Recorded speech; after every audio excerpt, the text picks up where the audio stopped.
Well, we are really lucky and fortunate today to have my friend, Dr. Mark Gonzalgo with us. Quick introduction on Mark. Mark is a uro-oncologist by training. Very uniquely, he is the executive director for perioperative services at UHealth Miami, and he's also the chair of urology there. Quick fun fact, Mark was also one of the co-founders of Gauss Surgical, one of the leading AI companies from out of Stanford back in the day. Really happy, and it's a pleasure to have you here, Mark. We'd love to just start talking about your experience at UHealth.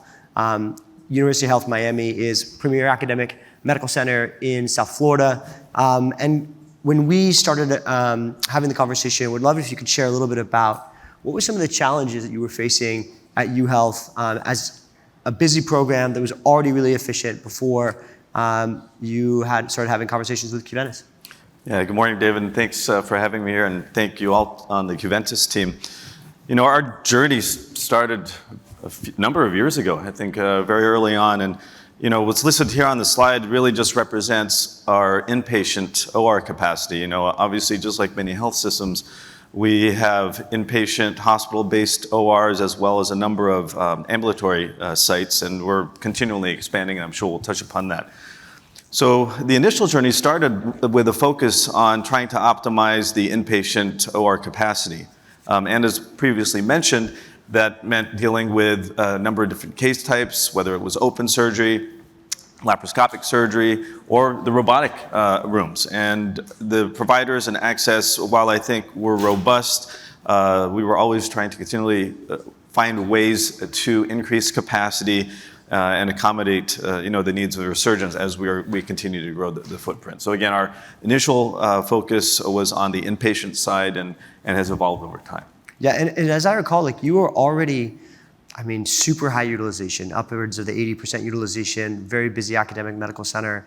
And what were some of the unique problems that you all were facing as an academic that has powerful service lines, really complex care, and already high utilization? Yeah, so we have a great team like many hospitals do, but I think the biggest challenge was really relying on a very manual type process, right? It involved multiple people, and AI has come up as a common theme here, along with assistants, to try to really shift or at least decrease the dependency on manual processes to more automatic processes and smart intelligence. Yeah, and as I recall, as we started getting off on the partnership, was really impressed that you all, along with your operational colleagues, had already tried a lot of things and had put a lot of people and process in place. Tell us a little bit about your evaluation criteria as you were thinking about what else you might need. What were you looking for as you brought on a partner to help you in this space? I think there are many parts to that. One, of course, is the technology, how reliable it was. Of course, user interface, things matter, but really how reliable and how integrative whatever platform we would potentially adopt, and obviously it's Qventus, would be able to fit in with our workflow and team processes. So, that was one thing that was important. But I think almost more important than the technology, and we've been so focused on the technology and predictive analytics, is really the people and the team. That I think I've been most impressed about as we continue to evolve. Our needs a few years ago are different than our needs now as the health systems continue to grow. And the Qventus team has been with our Periop team all throughout the process. And I think it's that ability to adapt, continually co-develop and partner that I think has impressed me most. Yeah, and talk about that. You're a center where you're growing, you're adding new outpatient facilities, and how has we worked together, and how has the assistance been on bringing new features online as you are doing things like building out Solmia, thinking about how to allocate block in these new facilities, and as your environment adapts and changes, what has been the experience of us adapting with you? Right, so it's interesting. I talked about our focus on the inpatient side, and as health systems grow and as you open up new ORs, a shift in trying to maximize capacity in those new areas can be challenging. And so Qventus has helped us to hit the ground running as we open up new facilities, trying to decrease the emptiness, if you will, of the ORs. And really, particularly as it relates not just to urology, but many of the other specialties, and this is something I think we talked about at one of the roundtables yesterday, is trying to identify the appropriate cases for the appropriate facilities. So, the last thing we really want to do is to fill our inpatient ORs with cases that are going to be most appropriate in the ambulatory setting. And so working together with the Qventus team, we were able to identify those cases which could be shifted or decanted, if you will, from the hospital side to the ASC side. I think there are a lot of things that go into that. It's more than just simply identifying this particular case, yes, as an outpatient, but then you begin to factor the AI piece with predictive analytics, as I mentioned, trying to identify patient characteristics and surgical team patterns to identify really the best type of cases that are most appropriate to go into the new ambulatory sites. Yeah, and I think many of us have seen this before. It's not a foregone conclusion that you open up these ambulatory centers and you're going to be successful.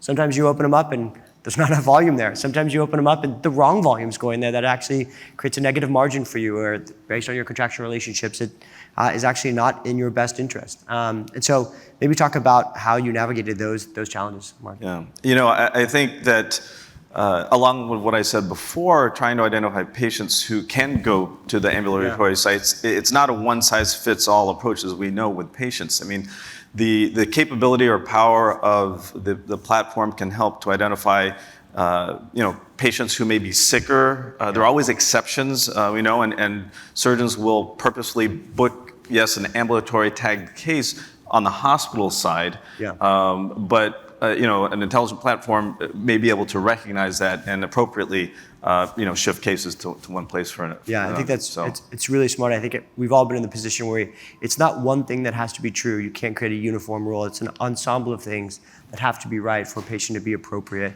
The patient has to be available. The surgeon has to be available. The patient has to be appropriate based off of their own complex factors. It's great. Maybe, Mark, shifting gears, if we could talk a little bit about some of what you've seen, some of the successes that you're most proud of having worked with Qventus, things that are your favorite successes that you would say. I think the biggest thing, again, is about engagement of our surgical team. I've talked about a little bit about the partnership that exists really all along the way. You're bringing together nursing leadership, periop leadership, surgeons, who are all stakeholders in what we want to achieve for the best patient outcomes. We know that the ORs certainly are probably one of the most important commodities within a health system. It allows us to treat our patients. Obviously, there's financial implications.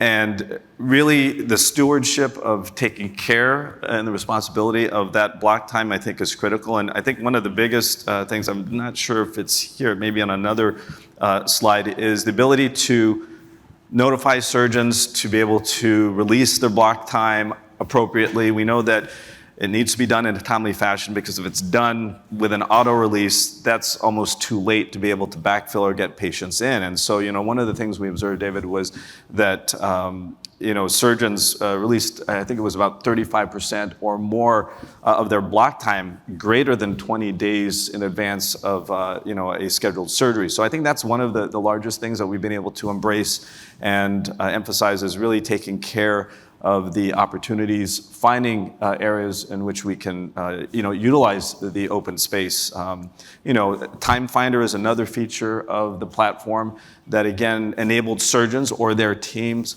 in, as transparent a manner possible to identify opportunities if they wanted to get their cases on. And we didn't have that ability before. And then lastly, I'll just add is the ATO, or available time outreach capability, again, to proactively reach out to scheduling teams to see if their surgeons would want to use that block time. And again, it takes into account, right, if a surgeon is in clinic or they have other commitments, that's all factored in, and so it's a lot more specific and not just random noise when you're reaching out. I think you bring up a really good point, and I think as clinicians, like that level of personalization, often something that's required to actually affect change. And also we have very little tolerance for additional noise.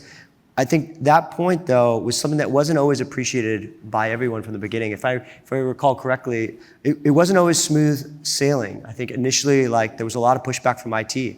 a lack of belief that this is something that you needed, that you didn't already have inside of Epic, that there would be additional benefit that could be eked out of an already performance system. Maybe talk a little bit about like how you thought about that as a clinician and how you worked with your IT colleagues to help them understand the opportunity that was available. Yeah, I think you want to be able to implement something, I've heard on the order of weeks instead of months, something more readily available, something that is easy to use.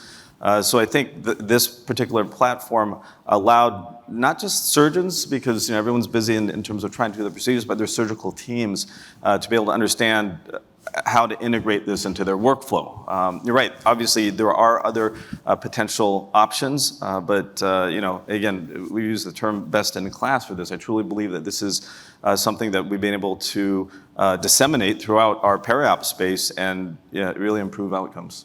Yeah.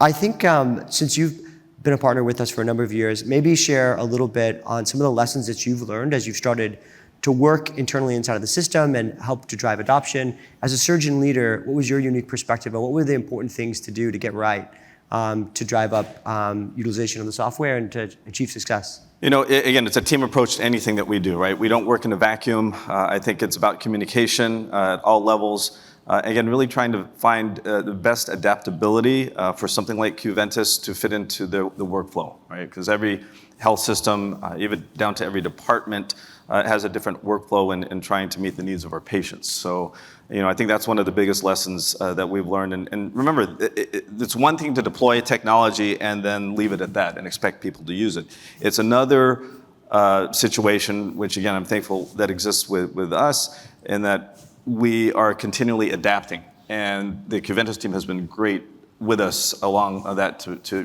meet the changing needs. So, maybe last thought here. I think oftentimes I hear in working with health systems, there's a real concern of, well, how are the physicians going to respond to this, and why did the physicians want technology like this? And I think there's really an interesting thing on the flip side of that, of actually like physicians have a lot of frustration and deep problems that they want to get fixed. Maybe they lack the belief that change can actually happen and be good for them. Maybe talk to that a little bit about why this type of technology matters to surgeons specifically and matters to other clinicians, and how they actually can receive it. Yeah, this was brought up again, I think earlier, about as systems grow, right, we bring in new surgeons. And typically it's the newer surgeons we know that have, I guess, the most challenge with obtaining block time or access to the OR.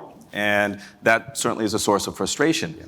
So if you have the ability to provide some level of transparency, something that will allow people to at least acknowledge that this is a more fair way of accessing the OR. I mentioned Time Finder, and then enabling not just the surgeons but their surgical team to say, hey, if you are able to go into this, add on to that, I mentioned the ATO, then I think that can really overcome or help to overcome some of the challenges, particularly as new providers come into the system. So, and then eventually, again, through analytics, you're going to be able to look at OR utilization, capacity, and then eventually, find block time for the newer surgeons. Yeah. Last question here. I think you're in a unique position as a clinician and also an administrator over the operations of surgery. What are you excited about most next with the platform? You've been at this conference, you've seen all the applications of this type of AI technology. Over the next 2 to 3 years, what are you looking to see, and what are the things that you're maybe hoping to accomplish? I think this evolves almost weekly, especially with AI, and I've focused most of the talk today and even our experience in the periop space, scheduling OR time and things like that. But I think the most exciting thing for me is to see how the other components start fitting in together. You talked about PAT. I mean, it's just amazing to be able to have something collate, disseminate, interpret, a gazillion pages of PDF files with handwriting and text. So I think that's what excites me most, because I think in many ways the additional pieces will synergize with whatever area that your health system might be focused on, at the moment, but then eventually bring things together. Yeah, I think it's well said. And there's no better gift than knowing that when a patient leaves your clinic, someone is watching over them, making sure they're optimized and prepared and ready in advance of surgery, so that when they show up, they've had a great experience and their case is going to get canceled and they're ready to go.